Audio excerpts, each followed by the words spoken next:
Good afternoon, everybody, and welcome back to Other Minds and Hands. This is Corey. This is episode number 102 of Other Minds and Hands, and I'm Corey Olsen, the Tolkien Professor, joined as always by Maggie Parke, director of Signum Studios. And today we are returning to you with ambitions to record another fan track, to do another fan track commentary. We did this last time, not last week, but it was a week before. Was it last week? Yeah, it was last week. Yeah, it was last week. Yeah, it's usually not, but it was. I know, usually we have bigger gaps. No, it was last week. We're doing two back to back. I've been traveling so much. I've only spent about 4 days out of the last 20 or so at home. So I'm a little discombobulated. But yeah, it was last week. Anyway, okay. So welcome back. Thank you. And so we're planning to do another fan track. So we did a Rings of Power episode fan track last time, and we're gonna do as we discussed last time. We're gonna do season 1, episode 1 of Andor. We wanted to. Maggie and I both really admire Andor, the TV show, and of course I know Maggie. It also for you has the appeal of the direct link into Rogue One, which you're so fond of. So, and we talked about Rogue One recently, so I was really interested to follow that up too. Yeah, I promise we won't be doing fan tracks every week. I think that might be a little bit tedious to watch us just talk about things every week. But we were keen to do these two. One, like the Rings of Power one, we had to fill the gap in our recording. So now we have pretty much all of season 2 except the final episode ready. So that's coming out. This was more selfish. I just really wanted to come back to Andor, and I really want to watch season 2, but I wanted to rewatch season 1 before that. So here we are. Yeah. So here we are, and we're planning to do Andor again today, and then next time. So we'll do a little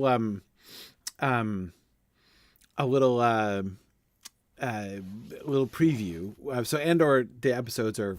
Sure, it's shorter than the Rings of Power. Those were like a full hour long. This is just a little over half an hour, basically, without the final credits. So it's not going to be for the whole episode. So we'll do the first episode, and then after the first episode, we will make some concrete plans about where we're going and what we're doing next, and y'all can help us to decide exactly where we're going to go and what we're going to do next. So just a reminder as to how this is going to work. So we're not streaming the show, visually, of course, because or audially, like you won't see or hear it. That'll get taken down. So what we're going to do is Maggie and I are both going to be watching on separate devices. We encourage you, if you have access, if you have Disney Plus, to queue that up, and/or season 1, you can watch along with us and then listen. We're going to be doing commentary as we go through. Maggie's gonna have ads, so I know. So I have the cheap version. So I watched it earlier, and I think I had 3 ad breaks in a 30-minute episode. So when it comes up, you're just gonna hear me go ad. So Corey pauses at the same time. I will pause, and we'll edit that out. And we'll come back and edit. So there'll be a few breaks, and hopefully we can try to. So when Maggie calls ad, if you don't get an ad at the same time, just pause anyway. Then just pause, so we're all in the same point, and then we'll carry on together. So that's how this is gonna work. I'm gonna put on my headphones because I'm gonna be listening to the audio from the show in my over-ear headphones, and to Maggie and my. I still have to queue up Andor too and make sure we've got Zengaster going. Did you want to put a slide up in case people join? Yeah, later? I've got that here. Oh, you're already there. Sorry, I got that ready I moved to go. away from Twitch. Excuse me. There we go. I'm also excited to talk about this because I love when we talk about Star Wars in terms of adaptation, because it pushes my own boundaries of like what a definition of an adaptation is. So yes.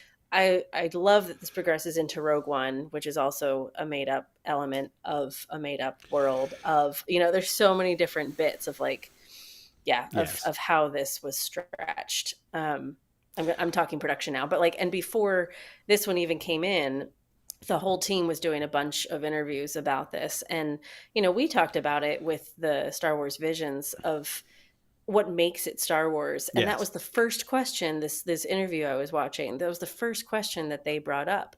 And they were like, everybody thinks that you have this stuff that you smush into a story to make it Star Wars. And we did the absolute opposite. We built incredible characters, an incredible story, and we just made sure that it was speaking the same language. So Right. if there was a uniform, you've seen it before in a different film. Yes. If there was a console, it had similar imagery than you would expect to see at a Star Wars world. It was a nice way to look at it. Like, it just spoke the same language. Yeah, it is really interesting. And of course, I think from an adaptation standpoint, I am really interested in the way. So one of the, like the way in which the Star Wars corpus has grown, right? With the 3 films. I mean, it all begins with the fact that the original Star Wars films were like in medias res, right? With the kind of brilliant idea to call the first film Episode 4. Right. Right. Which is, I mean, that's low key genius for how to be like, we're mid-story. Exactly, mid-story. Yeah. And so from the very concept of Star Wars, it was always like this compelling story of these original 3 movies. This is the middle. It's not the end, it's not the beginning. This is the middle of the story. And so, of course, that got followed up with mixed success, admittedly, but that got followed up with like the prequels and the sequels. But of course, they did the like further kind of genius thing of not joining them straight up together. There's long gaps in between the first 3 and even within the trilogies themselves, as for instance the way the entire 7 seasons of Clone Wars fits in between 2 of the prequels, right? So, but anyway, so there's a lot of gaps that they've left in there. And so, so Rogue One fits in between the prequels and the beginning of Episode 4. Right. And now Andor is filling in the gap and, like leading up to, so, in my mind, basically they've kind of taken what they could have done, like in theory, or at least in retrospect, right? They could have done as like this like epic sequential story. Like they could have been like, oh yeah, there's this whole huge story that we can do, but we're going to start at the very beginning and then let it grow and develop. Now, again, I'm not saying that choice might have been better or worse, but it would be different, right? Yeah. Because that then would just be like a single story, even sequels of stories, sort of unfolding. The way that they jumped around and then subsequently have been filling in has, instead of making the whole thing part of one long continuous narrative, it has, like, everything is an adaptation. Everything everything is a fill in the blanks. And of course, the way that that's happened over time and with different production companies and everything else has meant that you always have a totally, a different team working on, so that the Andor people, the folks involved in making Andor are not the same people that, were involved in creating everything else. So, but it just shows you like the power of this world building, and just further, I think, solidifies our ideas of this as fan fiction and how brilliant fan fiction is, that we're just finding these little spokes and we're turning this into a very rich, deep tapestry of the same world. You wouldn't know that they were the same world unless we told you necessarily, but as soon as you notice it, you're like, oh, of course it is. Right. And it's very cool. Right. I didn't know the director of these first 3 episodes was the same director as the Christmas Carol Doctor Who episode. Huh. Yeah. Well, how about that? Look Didn't at that. Know that either. I know. And he did a couple of other Doctor Who episodes, and he did Sherlock as well. I was like, of course you did. You're an excellent storyteller. Okay. Yeah. Very good. Fun. Yeah, it's interesting. David Pirtle says, I think that was like that is the way the story was broken up and the way that it was told and stuff. He said, I think that was largely because Lucas hadn't figured out the whole story. Yeah, exactly. But that's fine. Same with this one, though. Same with all of them. Right? Yeah, like, they were talking about building the sets, building the costumes while they were writing the story, like making this world happen while they were figuring out where it was going to go. Exactly. Awesome. Oh, hey Jennifer, we haven't started yet. We're just about to start. So I had just put up the. Right. Jennifer Morris jumped in and was like, what timestamp are we on? Not yet. Not yet. We're good. You haven't missed a thing. We're still pre-gaming here. And just so you guys remember, when we hit play, we'll talk through the opening bit. So we'll say, here comes the Disney logo. It's gone. Here comes the Andor rising eclipse, and Andor's gone. And then Right. we'll start in. Okay. Because that's also how we match up the editing for FanTracks itself. Yeah. Yeah. And if I yell, pause, everybody pause. Right, then I'll pause. Because Maggie's got the ads. Like, even just opening my screen again, it made me watch a 25-second ad. So I think Disney's all over this. I think so. I think so. Okay, so are we doing the intro thing again? Oh, yes. Before We we start? are doing the intro thing again. And I'm the director of Signum Studios, That is not correct. Studio Lab. That is correct. It is good to remember exactly where you work. Yeah, that's good. Do my best. Okay, so I'm introducing myself, then you're introducing yourself, and then we'll start, and I'll talk through the opening logos, and then we'll just start. Okay, so you're going to bring us in? Okay. Yes. Yeah. So, Connor, this is a rewatch. We've both seen it. Maggie's seen it more than I have. I've seen it once. This is my second watch.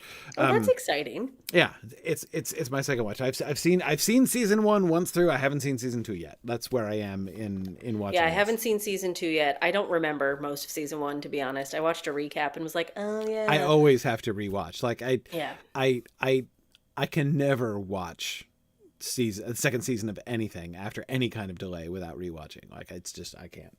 Well, I can, but I won't. And sorry, I'm making this face because the Higgy baby said, when are we getting the MST3K crew in on one of these FanTracks? I don't know who that is. No, the Riff Tracks people, yeah. The That original would be pretty funny. Mystery Science Theater crew. Mystery Science Theater 3000. Thank you. That's what I needed. I was like, MST. Yeah, it's a lot of clever. It's a lot of letters. Yeah. No, it would be great. It'd be great. It would be pretty fun. We'd call up Joel or Mike and get them on. Yeah. We did the analysis and they did the wisecracks. Yes. That would be kind of fun. Except I'm pretty sure theirs is scripted. And but it's all good. Ours not so much. Oh no, it just went to black. Do I have to watch an ad again? We better go. I know. Hang on, let's see if I have 25 seconds to kill. Okay. Are you good? I think I'm good. Okay, I'm starting with Lucasfilm on the screen. Okay, all right, hang on. I haven't started yet, so. All right. Well, we're going to push play after we introduce ourselves, right? Yes. Okay. All right, so you're going to go back to 00? I am, but I'm worried I've just killed it. I think it's frozen now. Oh, no. Oh, for the love.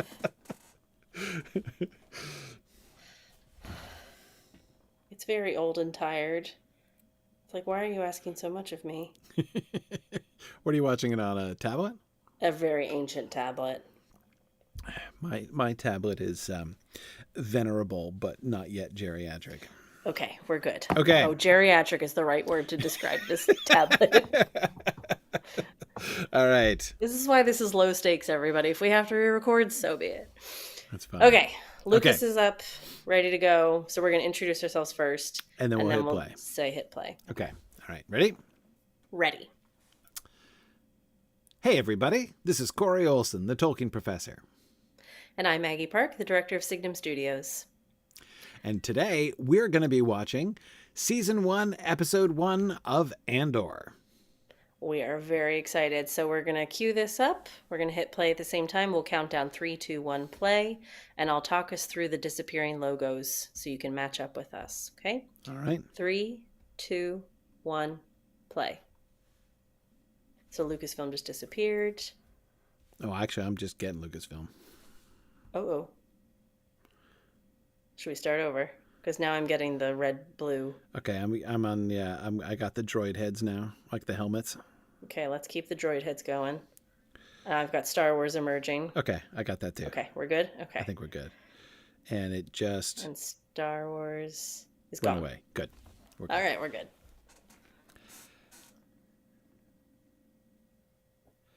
We have the traditional Star Wars space shot opening. Except not quite. I know. I do love that it's like a bottom-up Yes. eclipse.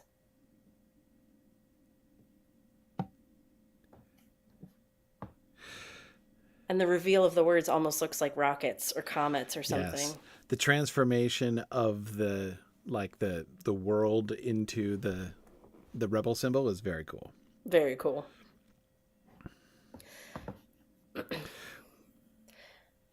So is this what it looks like we're looking? I love the disorientation. Okay, all right. I was just going to say, like, what I love about this is the disorientation. Like, we're not sure where we are, which way is up. But we're going somewhere. And we get this path that's very much left to right. Mm-hmm. We're not sure who this guy is. We've got a little bit of mystery, but it's very clear where he's going. Like, talk about rule of thirds. This is guiding us directly into the center of the shot. Yeah. And we can see that there's a city at the end. I love how the lights are all on one side. So you get the light side and dark side of the path. And that flash, like he's going towards something. Mm-hmm. The color of that light, like the greenish orange, like noxious light there. Mm-hmm. It looks like he is going into an unwholesome place.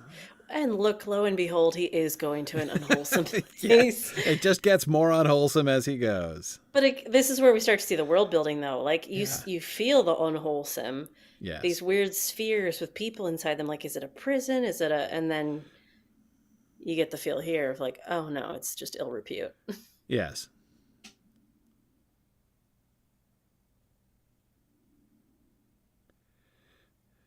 Upstairs lounge is closed tonight. Like, it's a place for regulars. It's a place that people pop into. Right. The light is dark. There's no windows. This is a seedy bar, you know? Yep. Yep.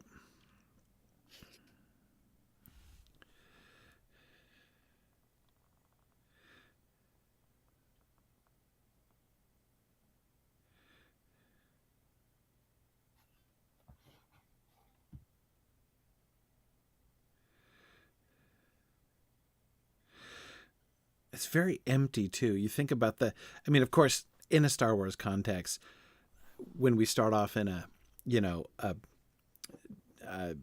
den of iniquity like this, what a den of scum and villainy, right? But this is a different brand of scum and villainy. Yeah. Right. That scum and villainy somehow like piratey wholesome, right? Mm-hmm. Like there's a certain amount of like yar that's even the happy music, like the classic cantina music, right? And the lighting and the warmth, the earth tones. Yes. This is sterile but creepy. It's more like sterile and creepy. Yes, both of those things. It's like the off Vegas strip, like, and you don't want to hang out there. Yes.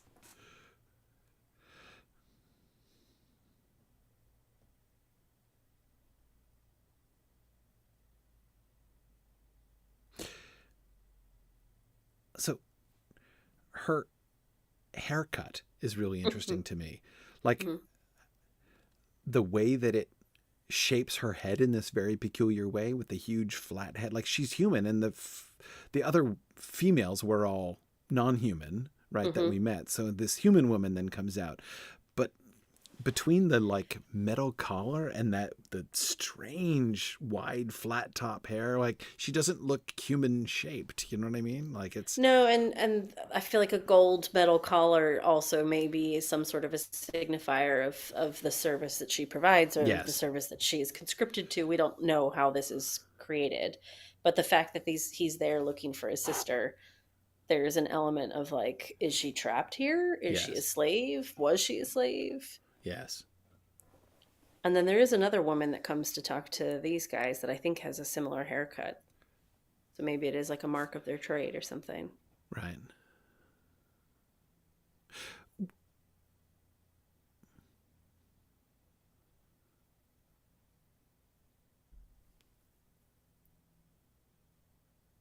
And I like this. I mean, if he had been looking for a girlfriend or a wife, that's a very different character drive than looking for your sister. You know, like this makes us align with him. Even if he's a baddie, we're somehow like, but he cares about his little sister, you know? And the difference in her reaction, right? Mm-hmm. Like it's girlfriend or wife would still be like within the sexual context, which is clearly what's involved here. I'm looking for my sister places the entire thing on a different footing, right? Yeah, like and it doesn't feel good. I was going to say it makes him like he's totally pure. outside of the entire sexual context and undertone of the whole thing. Yeah. I like this shot in contrast to what we saw of him going in. So him going in was left to right, very driven towards the central point. This, we don't know where he's going, but it's towards us. It's a close-up shot. And we're getting his the light's now face. coming directly from above. We're getting his face. So I don't know where he's going, but it's different from where he was on the way in. Yes. Probably uncertain. He doesn't know where he's going next because he doesn't know where his sister is. So Yes. It's not as directed.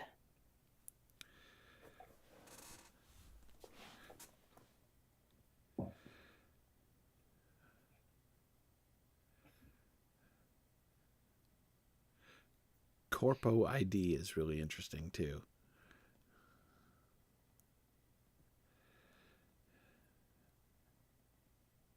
Why? That tells me body ID or something. Yeah. Corpo ID? Right. Yeah. And it implies a distinction of some kind. Like what class are you? Yeah. Or even like body, like that you have a body. Like, is that what we're talking about? Like, yeah. I suppose that's possible. Yeah. Some body shifters. Or like, droid versus biological entity or something. Yeah. But it's like a category thing. You know what I mean?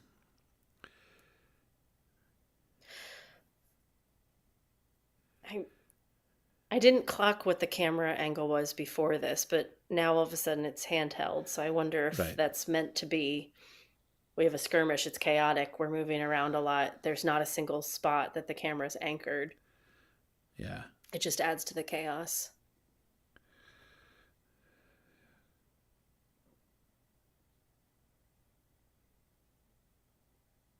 Interesting. Tell me what to do. Notice, like, his primary objection is against the assertion of authority over him, right?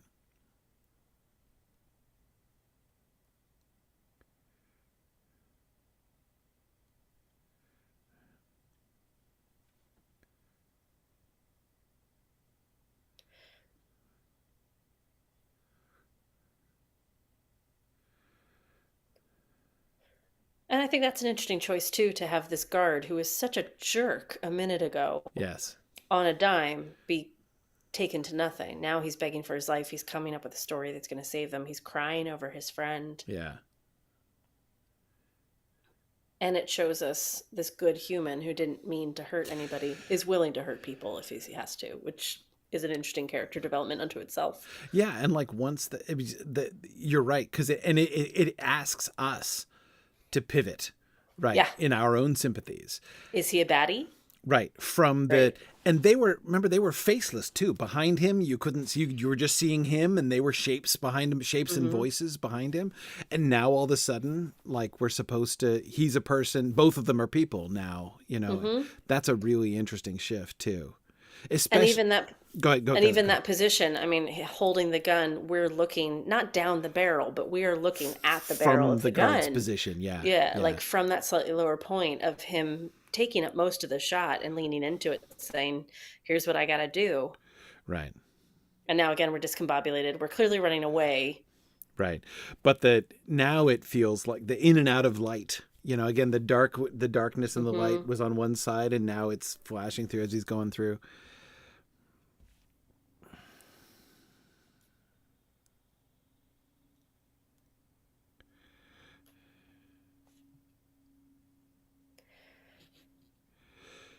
Oh, to be a scriptwriter whose job it is to develop the personality of droids. Oh, they're all so good. And they serve like such an excellent role of exposition. They're so blunt. They just tell you information, but somehow they're also like the family dog.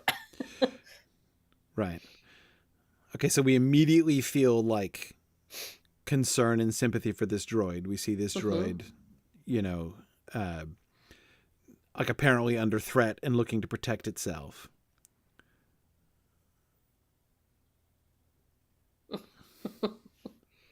Honestly, that's kind of paralleling Cassian right now. Right. He didn't mean to cause a lot of harm. Right. He is in a slightly vulnerable position, 2-1. 3-1 if you're the droid and the dogs. And then he gets pissed on, and Cassian gets threatened, and they take care of business. Eek! I did not make that parallel before. I noticed that the droid also is the first warm colors we've gotten in the whole episode so far, with the red and the yellow. The rest of the scenes are still cold colors, right? Still blues and whites and grays and silvers so far.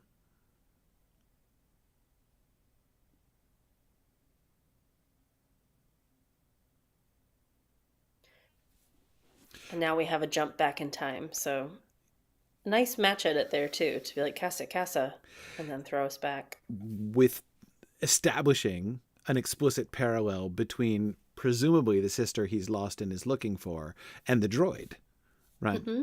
And not just his. So this establishes. I mean, of course, obviously we're getting a bunch else established here, but I don't want to lose the fact that this is also contextualizing his relationship with the droid, right, all the way along. It prompts us for him to think about that relationship in a family context. Family member, yeah. And for the droid to be not only like a sibling, but like a little sister, like a child.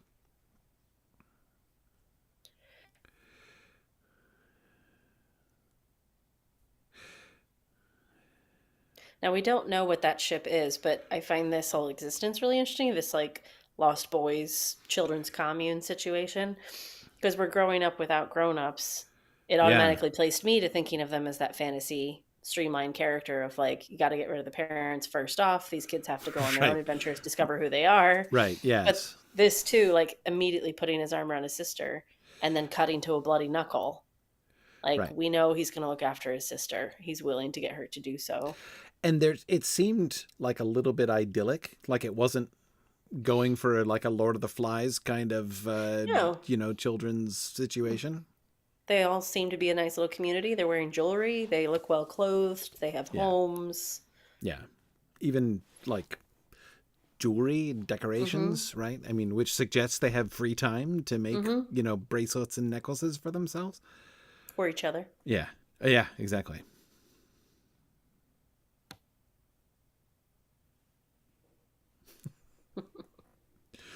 Perfectly true.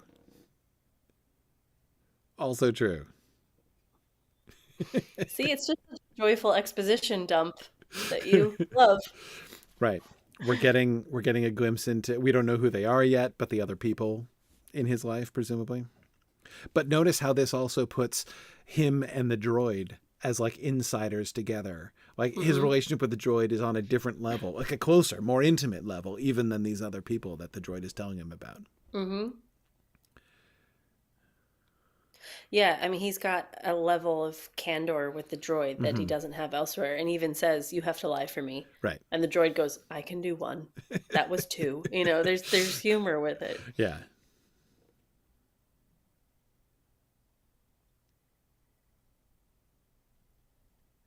Like again, he stops to like, repair something in the droid. I'm like, look at that. Like, poor little guy. He wants to come with him. I can't come. The way they convey like body language with droids, which they've been good at from R2-D2 onwards, totally, is really remarkable.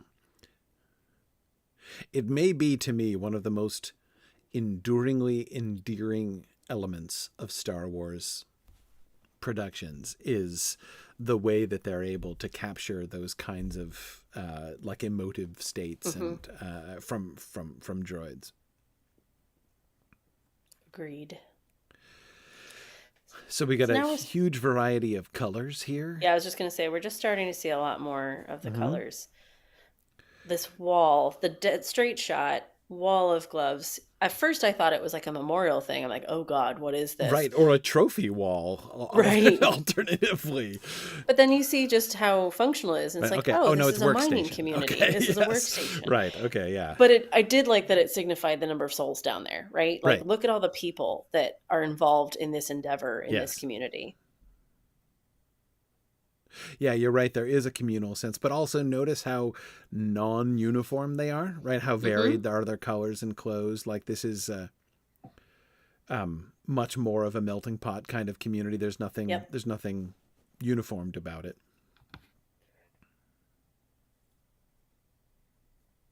And lots of color now, but they're all earthy tones: oranges, reds, yellows, browns, greens. Mm-hmm.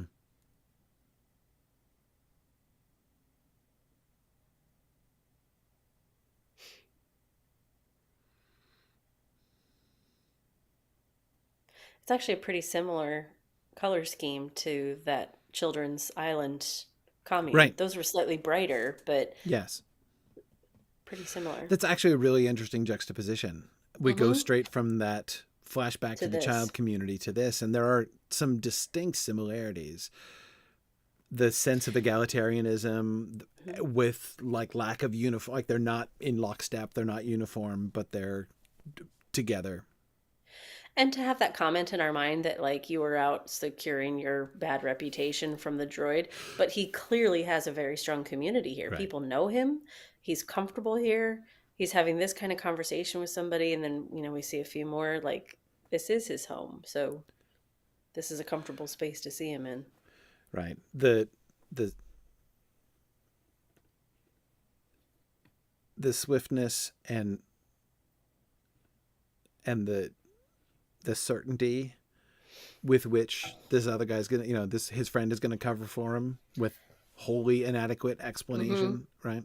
Well, and that throwaway line too, and not just his friend, his mom's boyfriend. Yes. Like, make sure your mom turns the heat on. I'll warm the bed up. Whoa, that just, oh, that relationship is what we're watching. Okay.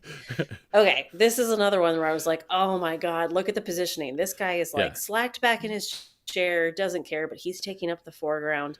He's chill, he's passive, ready to retire. And then there's this kid.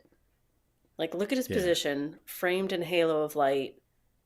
We even have this quirk about his uniform. Have you modified your uniform? And he's like, just a bit of piping, a little tailoring.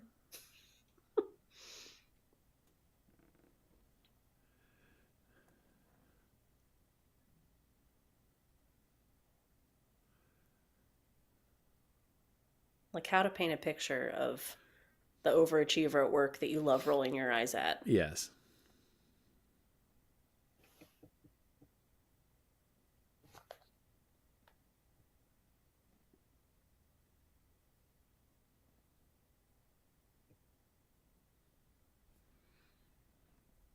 Three windows right straight in the middle, elbows touching either side. Right. Everything about him is precise and exact. Yeah, like, look at me. I am the model citizen, model worker. Yeah. The supervisor as this like really interesting transitional figure, right? This is the comparatively like uh, sanitized, rigid uniform compared to all the nice, warm, complicated, friendly places we've seen, right? Just recently. But he's all slouchy and he looks like he would be comfortable out there with the gloves and the guys, Yeah. right? Mm-hmm. Having a beer.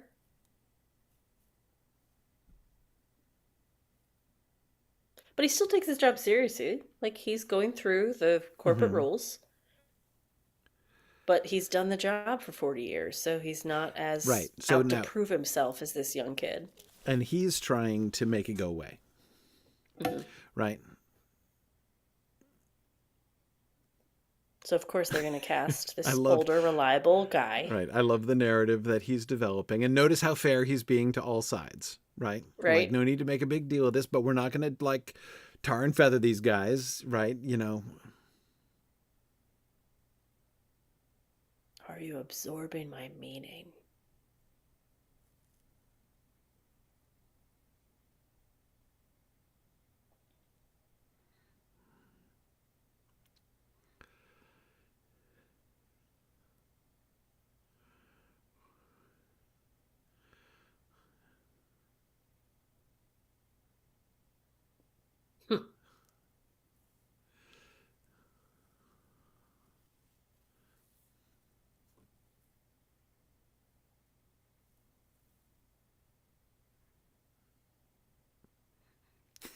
What a good line that is.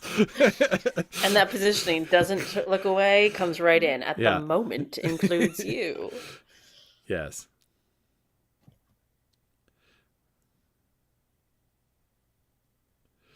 So we clearly see the butting of heads, the need for that kid to prove himself, the need for the other guy to move on.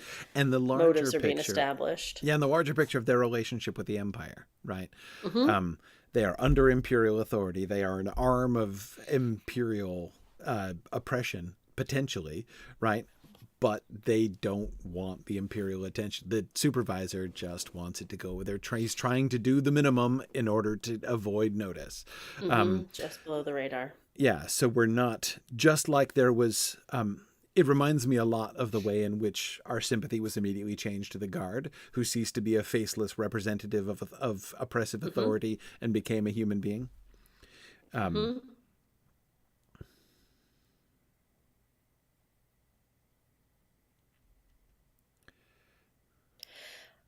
That was a nice reveal, too, that she's under the ship wearing a mask and he lifts it off of her. So he's revealed as the one controlling this moment. Yes. But she's still under cloak and shrouded and protected and Yeah. covered and defense is up, you know? And now they're having this black market conversation, which that's set up quite well being guarded.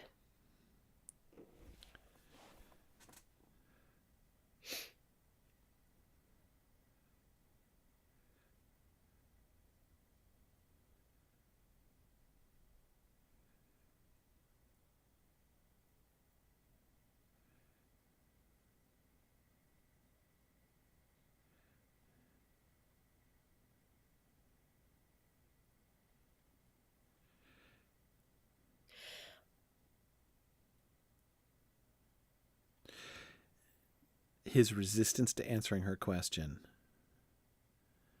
What is it?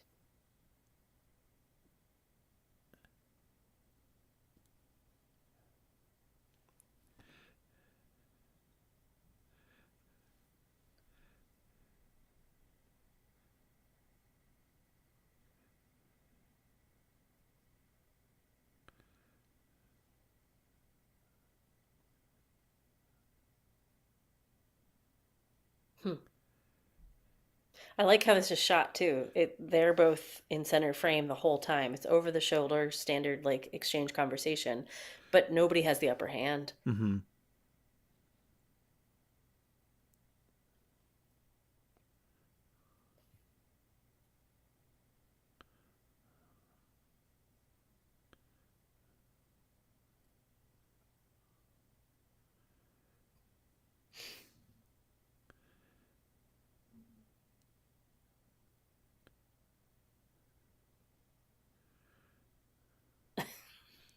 And then the friendship resurfaces. Like they can Yeah. have this headbutting, which just shows history, which just shows, understanding of each other.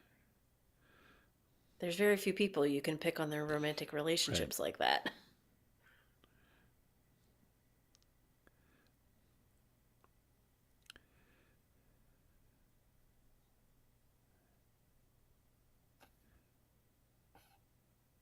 I love the darkness of him, but the light on his face from the right there.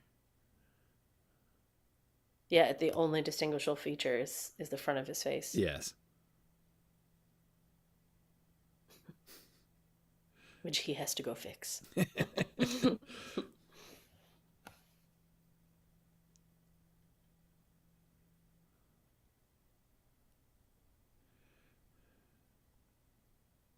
I love an Irish accent in space.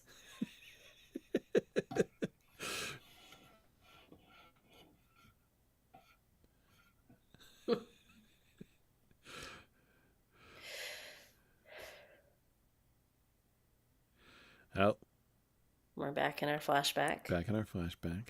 Which is a good pacing. It's a good time to be like, okay, let's go back and see how he ended up where he is.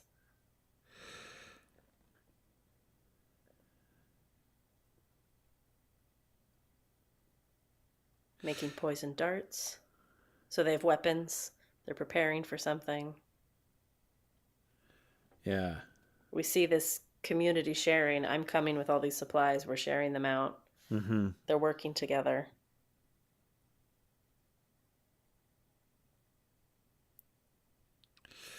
Yeah, you can see now even more clearly the age gap between them. Mm-hmm.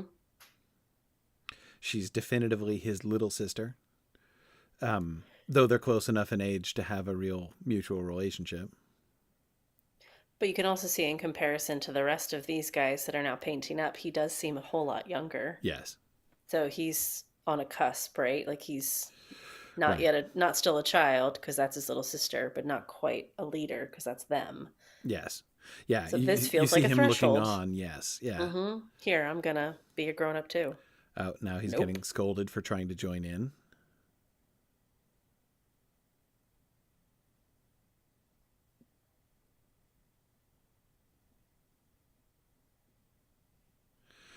Okay, with the paint, it's looking a little bit more Lord of the Flies, but still not dysfunctional in that way. Right. Not murderous.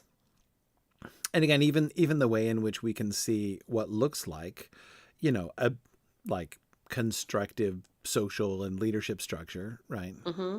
Is then speaking of structure, I like this frame too. There's no space in front of him. He is standing right in front of this door that he clearly doesn't want to go into, but there's nowhere for him to go. I mean, they could have shot that with him across the hall, but no, he's like nose up to the right, door, like, oh. right, you're getting the dread of anticipation. Mm-hmm.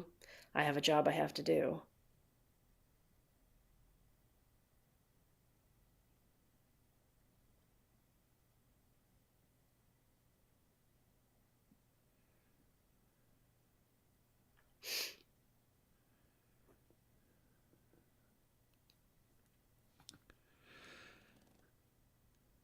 So this is fascinating because the dread that he seemed to be experiencing, that pause before the door, made it look like he was going into like a supervisor's Right. room, right? Like he was going to face something. Instead, he's the boss here in this exchange.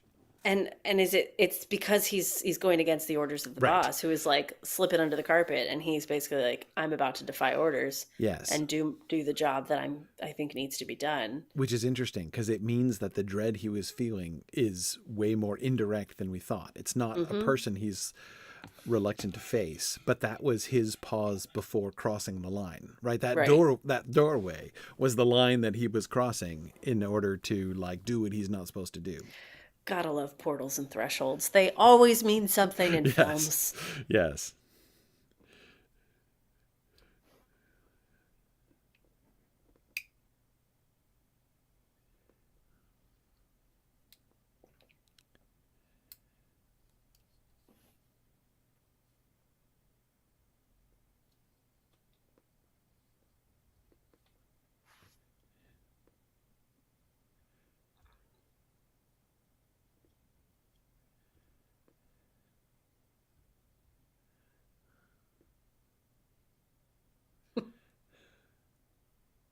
So like subtle manipulation, still part of this community.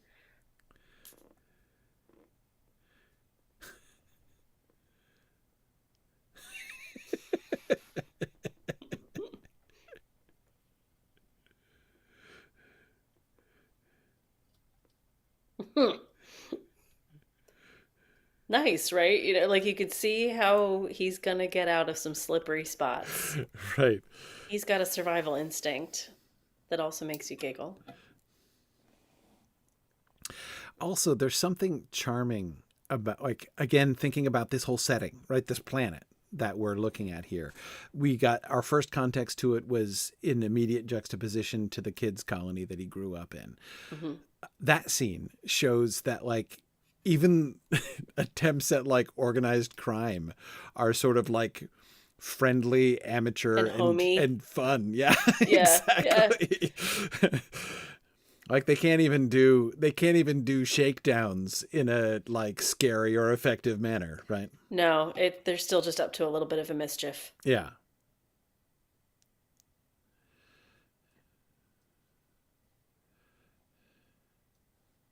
Yeah, not quite a feeling of Goonies, but more Goonies than fear, you know?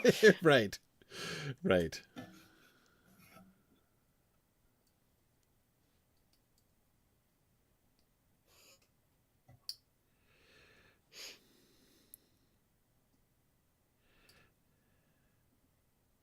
I like how her path gets smaller and smaller. Like she is clearly going somewhere she shouldn't be. Right.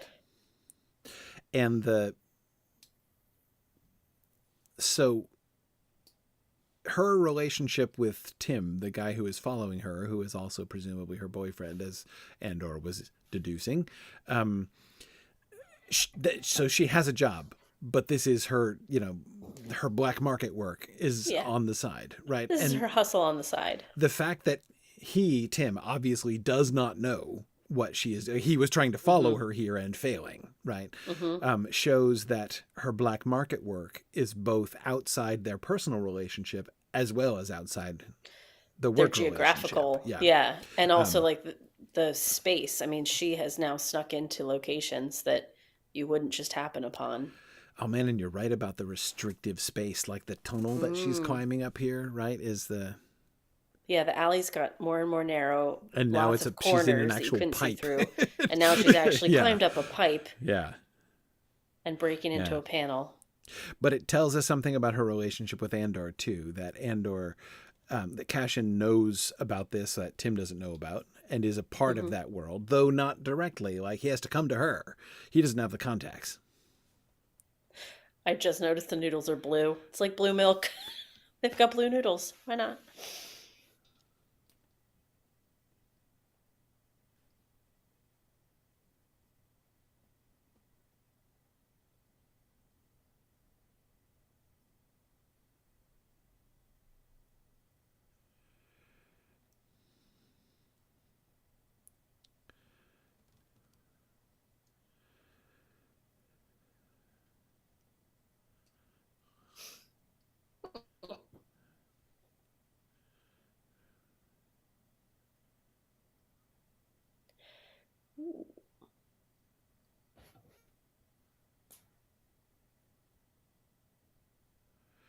Their resistance is really interesting. Like, right? Obviously, his authority is not so great that they just obey him implicitly. They will obey him.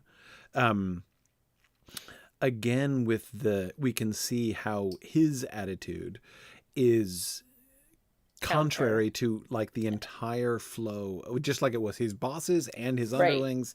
Nobody wants a piece of this. Like when you hear somebody talk about workplace culture, yes, he doesn't fit in. The workplace culture here is keeping the peace, but not messing with people when they don't have to mess with people. Don't ruffle where you don't need to ruffle. Okay, I love this guy again for world building. Like, he's in this scene. That's it. And I feel like they put months of work into his outfit and everything. Right. He just looks like a ragavan dude with his gnarly dogs and his piece of crap spaceship. Like...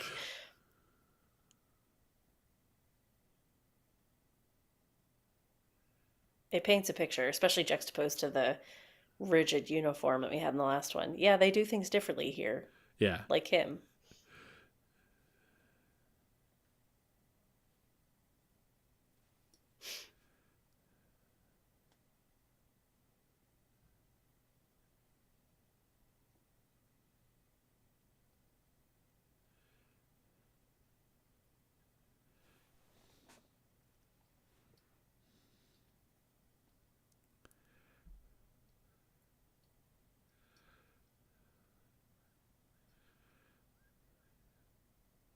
Even that feels like family.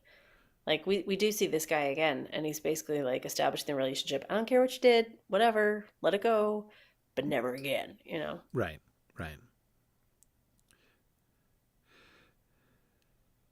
Oh, and back to the... And we're back.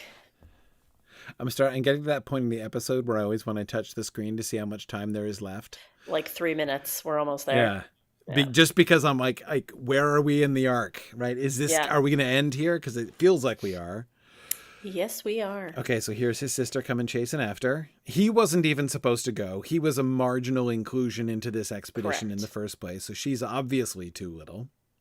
So he has now crossed from kid to whatever they are. So this is not only a moment of like separation between the two of them, but the moment when he becomes like adult, basically.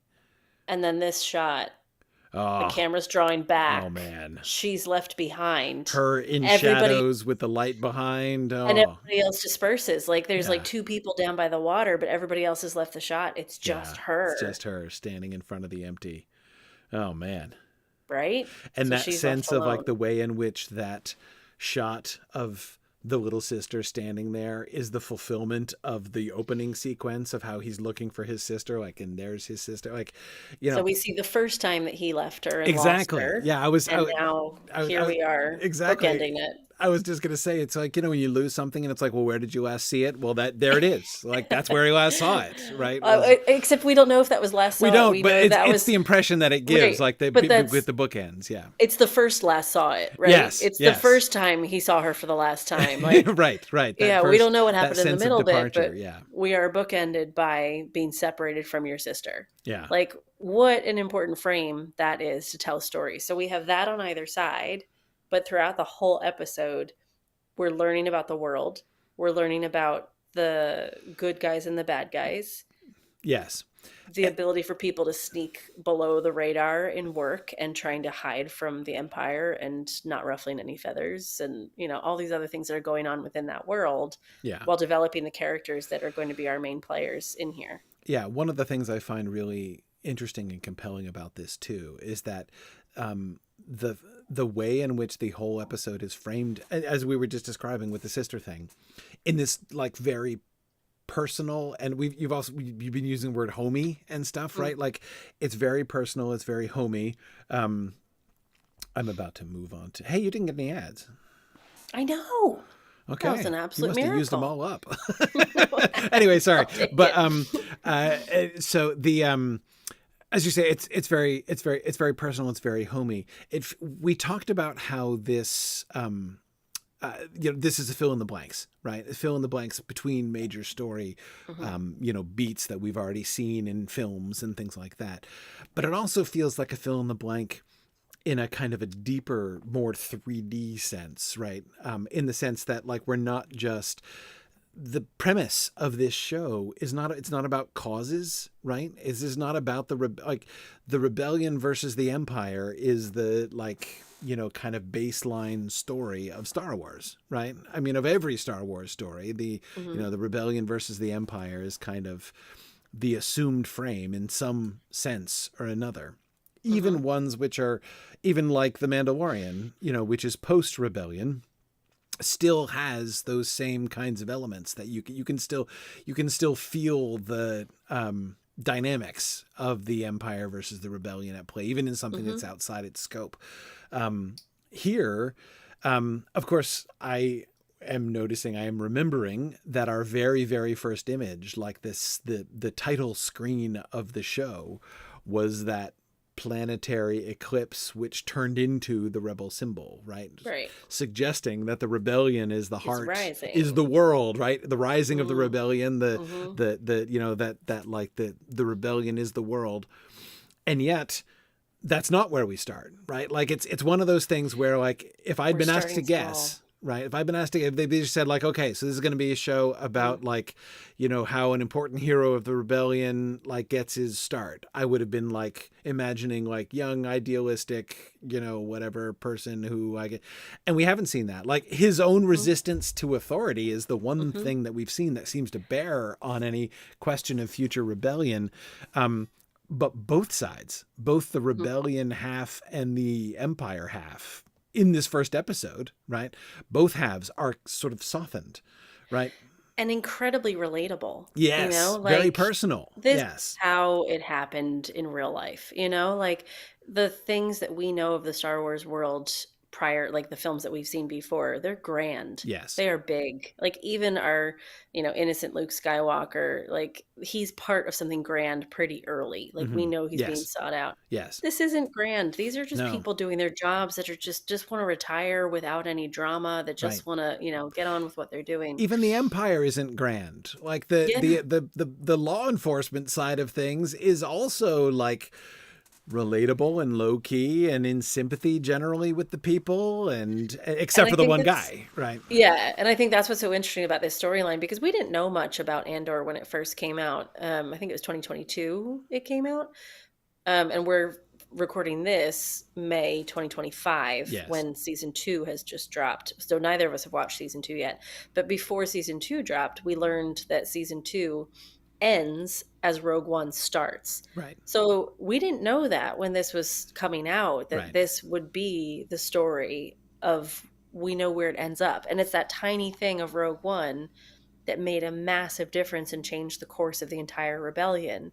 And that tiny thing in Rogue One started 5 years before that with Cassian Andor walking in the rain looking for his sister. Right. Tell me more, like Yes. that's where I start to get really pumped of like, wow, what are they going to do? And this arc is so strong, and it's real fun. Yeah. Awesome. Well, I look forward to episode 2. I know, me get too. back to that. Yeah, we'll make that happen. Very good. Stay tuned. Thanks, guys. Okay, so are we gonna? We should shut down the recording, right? So I'm going to stop Zencaster, and then we're going to unmute ourselves. I'm going to have to. Yeah, we're going to have to. So I'm going to unmute, and then you shut that down.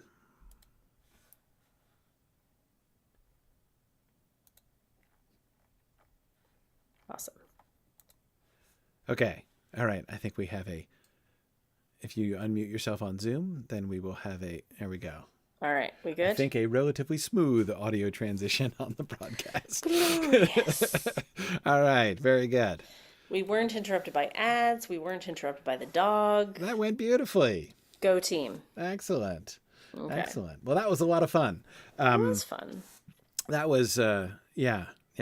And thank you guys for your chat and stuff. It was nice to have that as we went along. Yeah, and I'm sorry I can't look much at it because I'm already looking in other directions. 7 different screens. And it's hard to, and of course it takes more time to not only look at that, but also to be like, and this person's, I mean, again, we can do that sometimes, but probably not quite so often. Yeah, this is a little bit more standalone. But like Jilindi, when you said it was a corporate-run planet, so that sector you have to have an ID from the corporation. That makes a lot more sense. But I also kind of like the idea that it's like corp. I'm like, oh, it could be. Oh, that makes sense. Okay.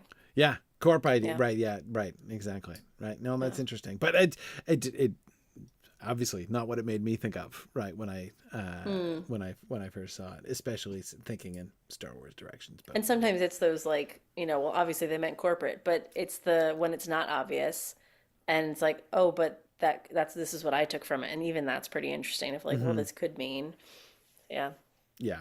Cool. It definitely makes me want to watch the rest of it and then power through season 2. So yeah. So we'll see when we come back. So let's we have about 20 minutes or so still left in our episode here today. So we wanted to talk a little bit about what comes next. So although this has been fun and we should come back and do it, I mean, we could even do every other week a FanTrack episode if we wanted to. We will.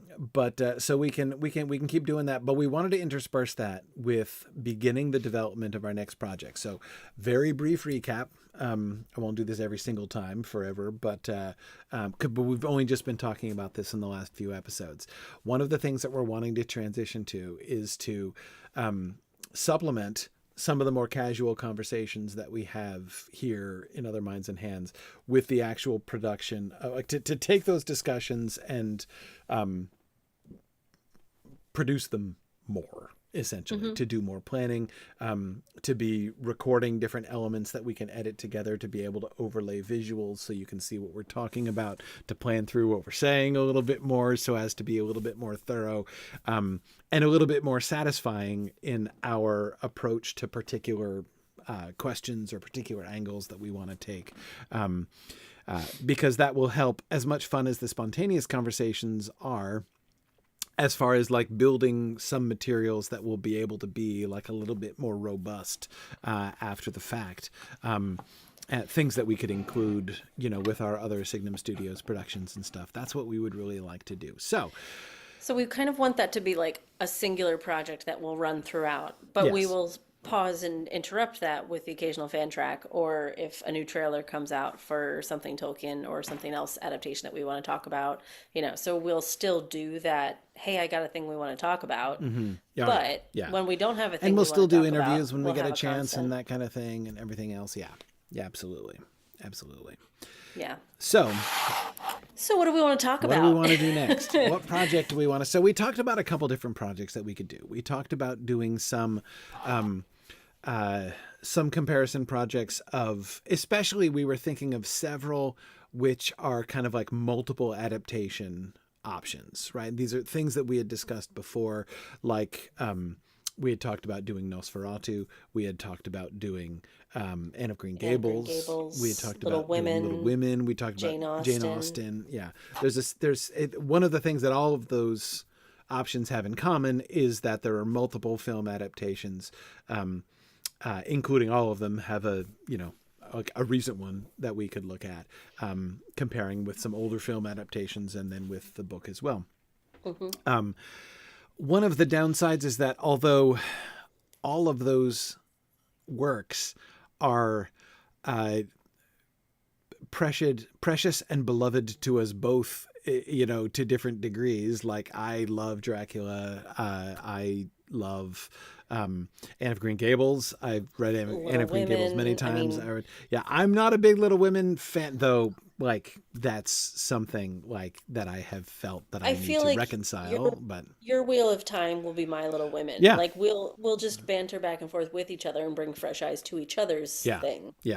And the Wheel of Time. We had talked about doing the Wheel of Time. Now the difference with the Wheel of Time, of course, is not one of these multiple adaptation things. That would be a different kind of project. Basically the idea would be going through the Wheel of Time, not necessarily in a FanTracks way, kind of like a Rings and Realms way, right? Yeah, though maybe a little lighter impact than that. I mean, we certainly couldn't go into as much depth. We're not doing that. No. I just meant it would be like a 1-for-1. Yeah, just a discussion of it. Yeah. Exactly. But of course, with season 3 now, to go through, and Maggie, I know you haven't seen that yet, and you haven't read the book. So the interesting angle is that Maggie would be discussing just the TV show, and I would be looking at it in relationship with the books as well, and thinking about those decisions and things. Yeah. Phil's comment here, so Corey and I were talking a little bit before we started tonight of like, we want to make sure we have something that both he and I are really jazzed about, because you want to bring like enthusiasm to this. I want to talk about it for months potentially, but also something that we can kind of keep within our idea of what we want Signum Studios to produce. So like making something that is low risk and good conversation for us and excellent analysis and all that good stuff, but also like kind of on brand. Yeah. But with all that being said, like Phil's comment here, Lizzie Bennet Diaries, like Pride and Prejudice is also like the front runner in my mind of the ones that we have talked about, because there's a new adaptation coming out that's getting a ton of buzz. I'd forgotten about. Wait, no, had I even heard about that? When is it coming out? Is it a film? It's a film, and they've been doing a lot of talk about the casting, mostly because Darcy is redhead, and there's been a big kickback about him being a redhead. Oh, ouch. Okay. I'm gonna look it up. So that's really it's Netflix 6-part series. 6-part series. Okay. 6-part series. Emma Corrin as Elizabeth Bennet, and Jack Lowden as Mr. Darcy. Olivia Colman as Mrs. Bennet. Okay. It's going to begin production later this year. Okay.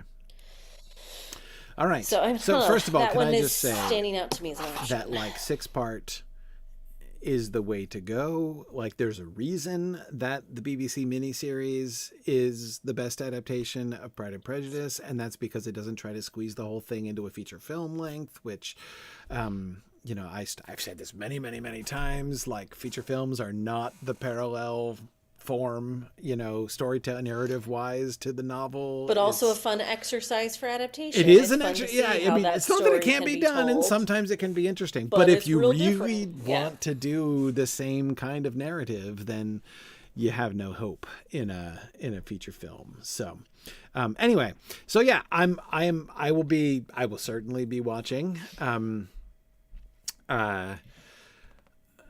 So I would say that one's kind of on my short list of like ones we could do, but I would love to hear from other people too, of just like things, or for us to brainstorm a bit more of like things that are definitely on our brand. Yeah, I mean, of course, there's the Narnia thing too, with the Narnia stuff coming out. But again, see, I'm tempted. The problem for me with those is that like I'd want to come back to them when the new one comes out, so I'm almost tempted to wait until the new one comes out and then do them. Like it would be fun to do with Narnia.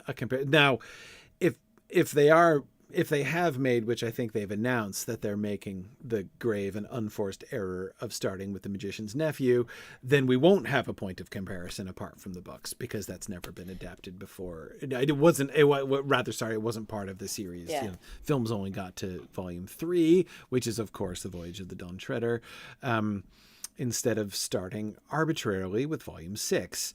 But hey, that's all right. I'll be curious to hear why, because someone's going to ask her, and she's a very smart cookie. I'm sure she's got a reason. It's like I'd they like to sell know them what it that is. way. Like it's all.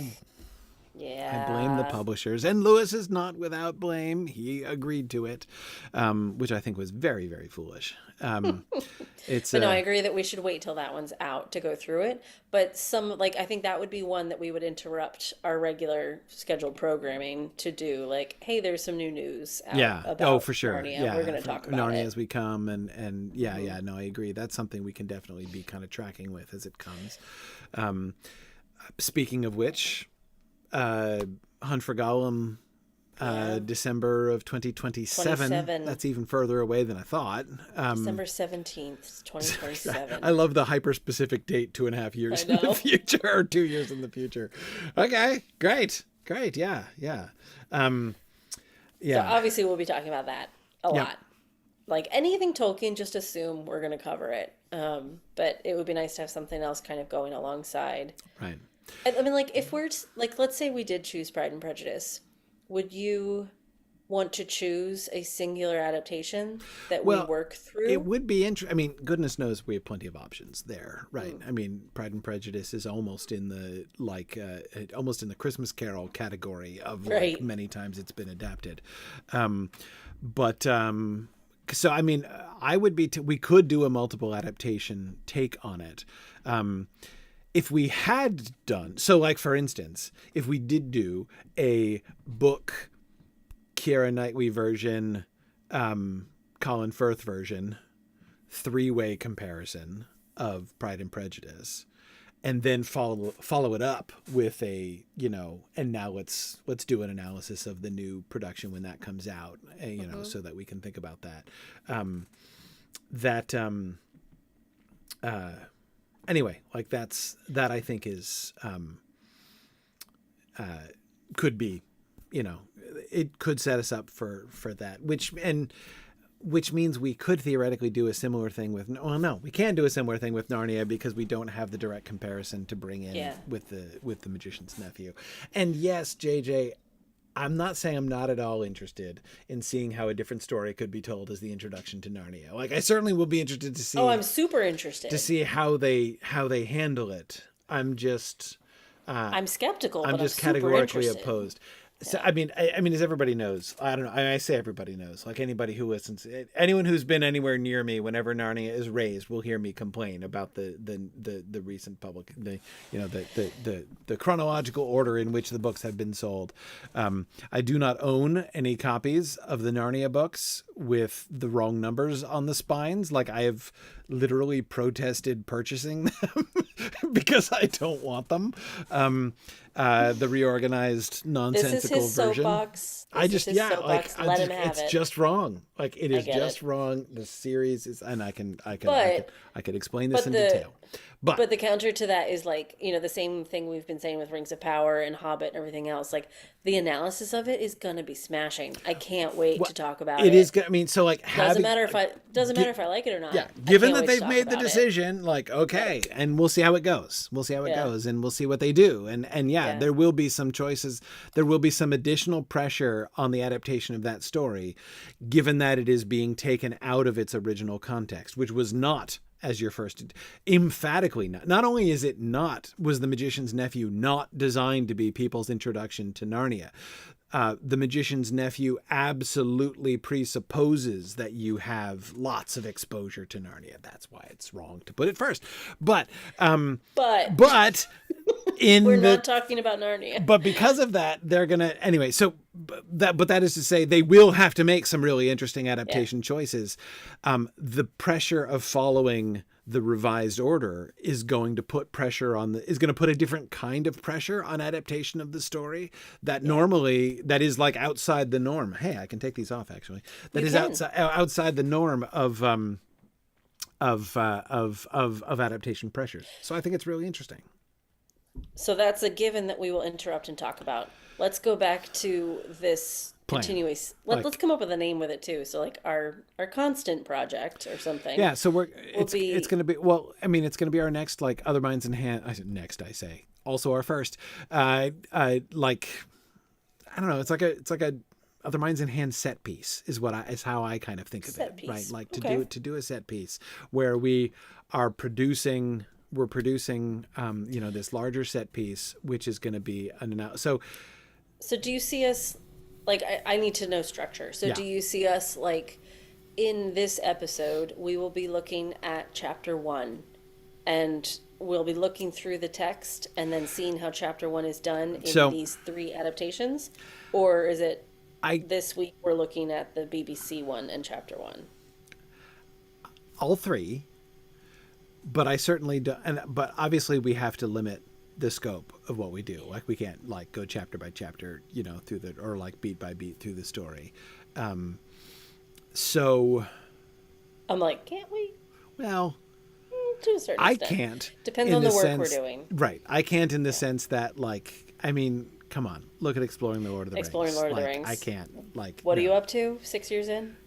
No, it's what is it?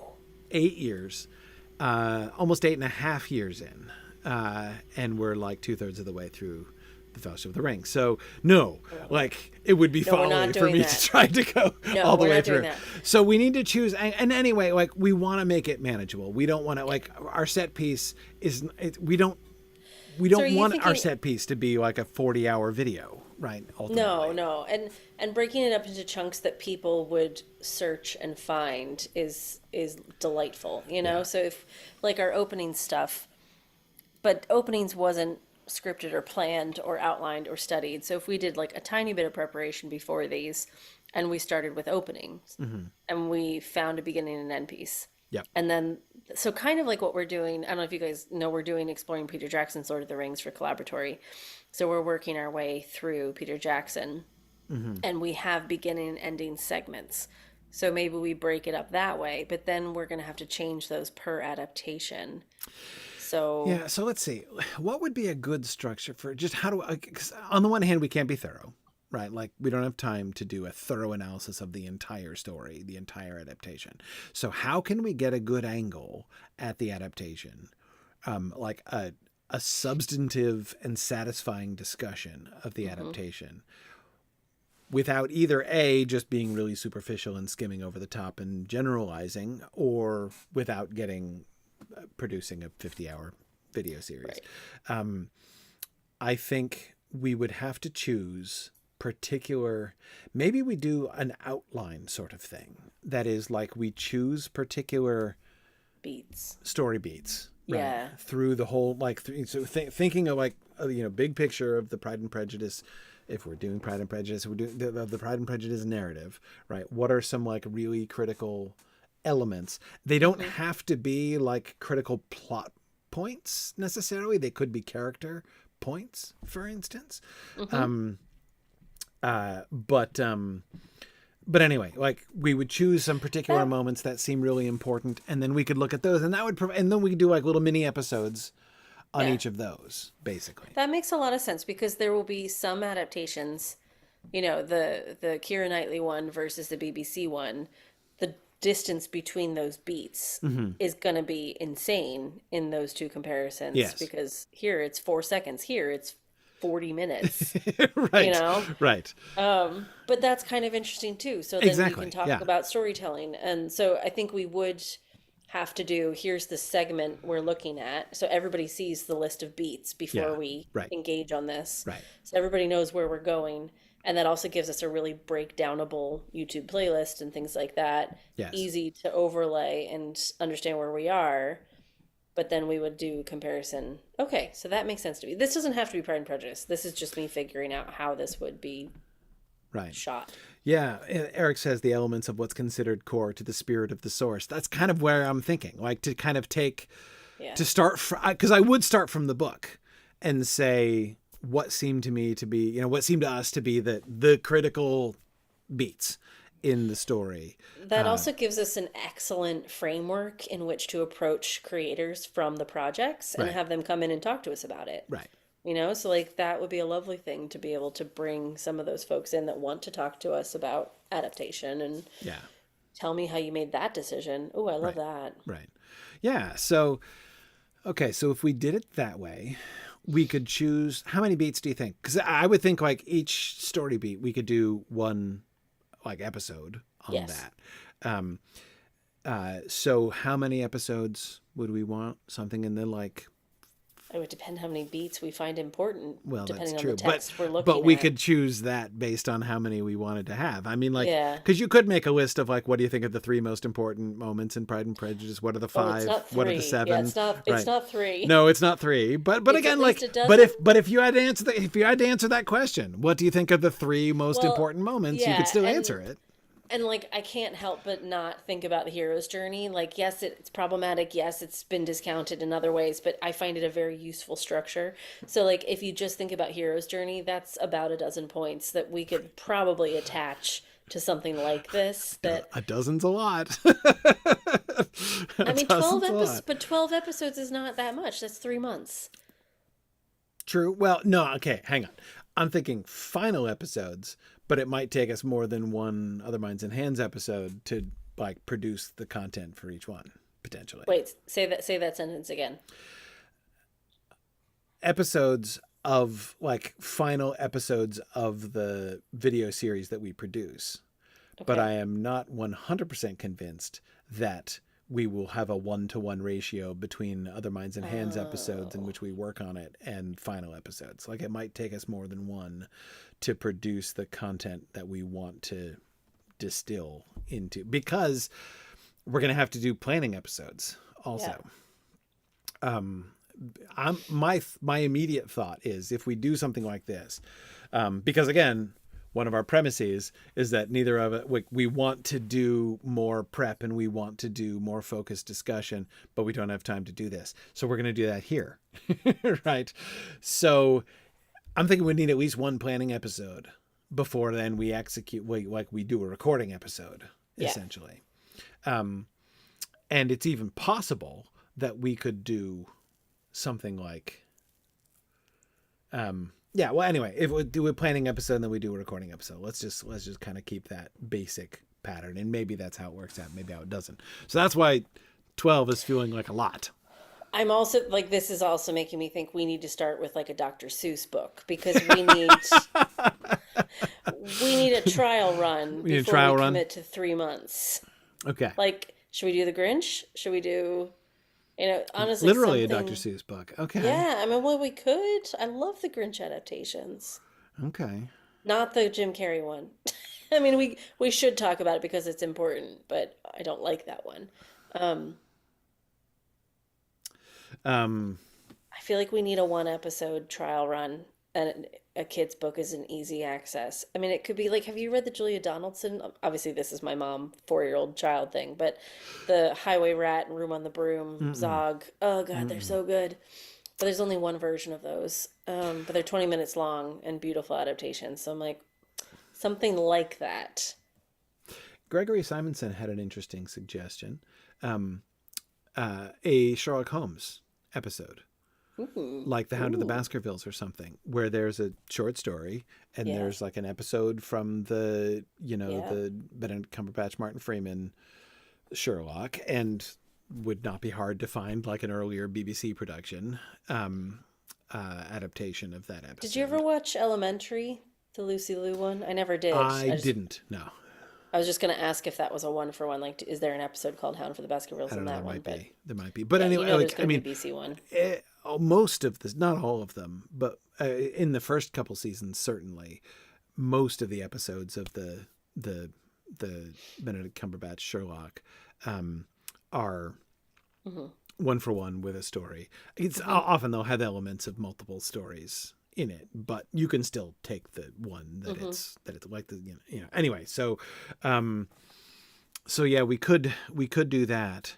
The benefit there again, it's restricted to a single episode and a single Now the episode is feature film length, so I mean it's not exactly like that. Is much shorter on the adaptation side, but it is shorter on the book side, and so therefore it's a smaller narrative, and so we could do it probably in fewer beats. I would think. So that is an interesting suggestion. Or like an Agatha Christie. Yep. There's quite a few of those. Yeah, so similar ilk. I'm also trying to think of things that might be a little bit more on brand for us in fantasy realm, but there's not a lot that's bite size. Yes. In that quadrant. Yes. It's true. Bite size is hard because even like kids' books, or that is to say, like books for children aren't necessarily less to talk about, when trying to work them out. They may be shorter than something like Pride and Prejudice, but they're not necessarily going to be less complex in narrative. Yeah. Something that is legitimately a short story.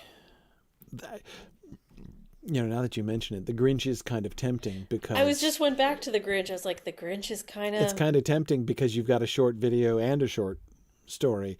The problem, I don't know if it's a problem. The challenge. One of the challenges of The Grinch is that it's an almost unabridged narration of the text. So, obviously, it's not like there aren't adaptation decisions being made, but when the adaptation situation for a film whose text, whose script is almost entirely identical to the script to the book, and whose animation is done is the book by the illustrations.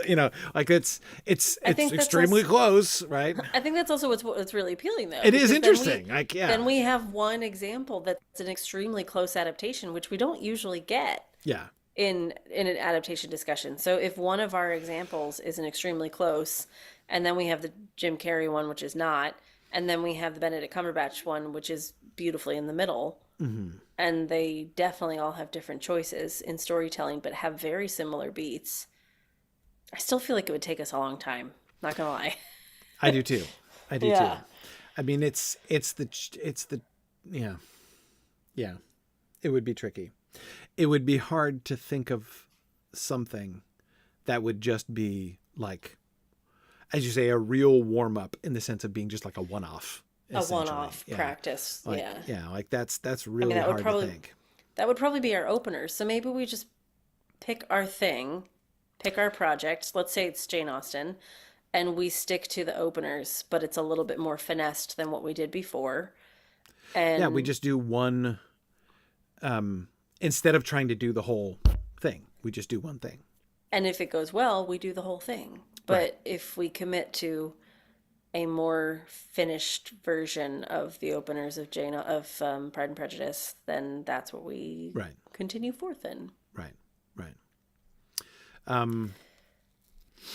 Yeah. That makes sense. Doing something that we're starting. Yeah. Now, I don't know if necessarily Pride and Prejudice solves our brand issues, but it's the only thing that I'm kind of butting up against, but I'm pretty excited about it. So that's a good thing. And I know we already did openers of Pride and Prejudice, but we've had some preliminary discussion about that. Yeah. But we could. But thinking about it being a little bit more structured and then having planned overlay and making it a much more finessed piece, that's cool. Yeah. Okay. So let's give it a shot. Yeah. So this is what we'll do. Next week will be I will be here next. Is this true? Hang on. Let me see if the statement I will be here next week is a true statement or a false statement. It is a true statement. I will be here next week. I will not be here the next week. Monday the 26th, which is Memorial Day here in America, I will be away. And the Monday after that, I think I can do it, but I'll be in Rome. So I'll keep you posted. So maybe we make that a planning day and not a filming day. Maybe that's a planning day just in case Wi-Fi is dodgy. But and I'll definitely be eating gelato while we talk. But yeah, next week we're good. So let's plan on next week being a little bit of the dry run. Okay. So so next time we'll do planning. It will Yeah. probably take us 2 planning episodes before we can record anyway this first time, because next week will be our first planning session. But it's not just that it will be our first planning session for Pride and Prejudice. It'll be our first planning session for how to do planning sessions. So we'll have to spend some time working out like exactly what we want it to look like, you know, what our goal is, and then start planning towards that goal. So I imagine it's going to be two planning sessions before we really record content, probably, for them. I don't know. I'm ambitious. We'll see where we go. Okay. Yeah, we'll see where we go. We'll see. Who knows? Okay, but we'll start that. Need a little bit. You guys are definitely going to see how the sausage gets made, though, because we start with a lot of really messy documents that end up being a little bit more functional. And sometimes we refer to those functional documents, and sometimes we throw them out the window. So That's right. Yeah. So we'll start from scratch next time and figure out how we're going to do this. What we're going to plan is a 1-episode analysis of the opening sequence of Pride and Prejudice, and comparing the book and the Keira Knightley and the BBC treatments of that story. So we'll figure out how to approach that, and we'll do some planning next time. And I'll take a look at every other adaptation too. Lizzie Bennet Diaries was mentioned, Pride and Prejudice and Zombies. You know, like Bridget Jones's Diary. I mean, would we want to go? Bridget Jones's Diary. You know, like I don't think I want to do that level. I think we pick like 2 that we would do the in depth, like BBC and Keira Knightley. But we would reference the other adaptations throughout, saying, well, you know, interestingly, in the openings, and be able to talk about it. Yeah. Next time when we're planning, we might even be able to do, we won't be recording a FanTracks, but we might even be able to do a similar thing, Maggie, where you and I have the things, like we tell people what things to get queued up, right? Yeah. And then we can kind of walk it through and talk it through a little bit together while we're watching it off screen, because again, we can't show it on screen. But anyway, okay. Yeah, that'll be fun. Okay. Let's just do it. Fun. Let's give it a go, guys. Branding be damned. Let's do Pride and Prejudice. That'll be great fun. I love talking about Jane Austen. So we'll just expand our brand. I mean, if Netflix is creating a series and they need us to come talk about it, sure, I'm happy to do that. No problem. Okay. Cool. Yeah. Very good. Awesome. Thanks, guys. We'll see you next week. All right. Thanks, everybody. Bye now.